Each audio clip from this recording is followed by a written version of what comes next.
Docteur Jacques Breton, représentant de l'Union régionale des médecins libéraux, est notre invité. Bonsoir docteur. Pour vous, le retard vaccinal, on en parle, vous l'avez vu dans ce journal, c'est un sujet qui occupe beaucoup l'actualité en ce moment. Ce retard vaccinal, pour vous, est inquiétant puisqu'il sature les capacités hospitalières. Oui, effectivement, on s'est battu pour avoir depuis 5 mois des vaccins pour tous les Guyanais. Et avant tous les territoires de France, on a eu vraiment les stocks nécessaires. La situation que nous connaissons aujourd'hui, il faut savoir qu'effectivement, il y a 130 personnes qui sont en réanimation ou hospitalisées dans nos 3 plateaux techniques de la Guyane. Sur ces 130 personnes, personne n'était vacciné. Donc cela veut dire que si ces gens-là avaient été vaccinés, s'ils n'avaient pas écouté la désinformation, parce qu'on parle de désinformation, les gens qui disent « il ne faut pas se faire vacciner », ce sont des gens qui n'ont jamais soigné qui que ce soit.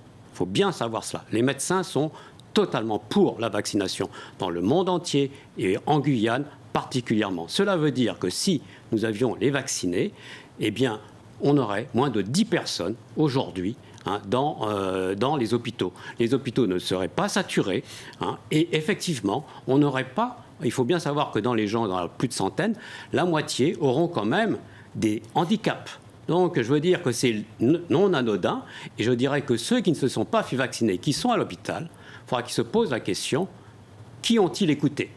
Comment ont-ils été contaminés ? Parce qu'effectivement, il y a une responsabilité qui n'est pas seulement collective, elle est individuelle. Vous avez conseillé à quelqu'un de ne pas se faire vacciner ou vous êtes l'enfant de quelqu'un qui est à l'hôpital, vous êtes responsable. Et si ça se passe mal, cela va très très loin. Donc le confinement que nous avons aujourd'hui, les commerçants comme ils disent, si la vaccination était bien plus, on n'aurait pas eu de confinement. Et si on continue, on aura encore un autre confinement.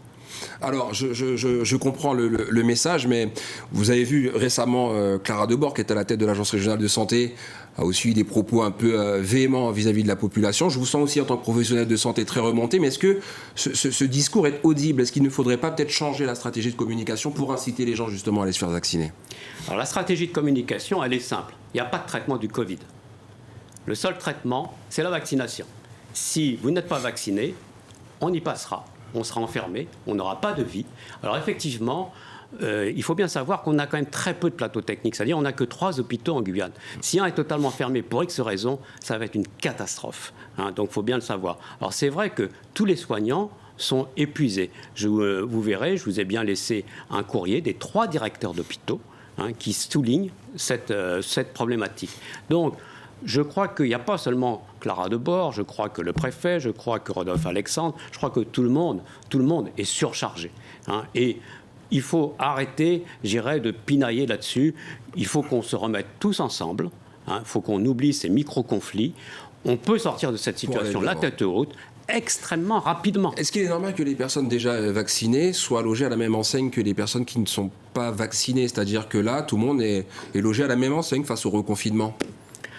Alors bon, c'est surtout, je dirais, pour les gens qui se déplacent que ça pose un problème. Et vous avez bien vu qu'il y a quand même une certaine inégalité de traitement vis-à-vis des Guyanais qui arrivent en France. Et avec des amendes qui sont 10 fois les amendes de quelqu'un d'autre.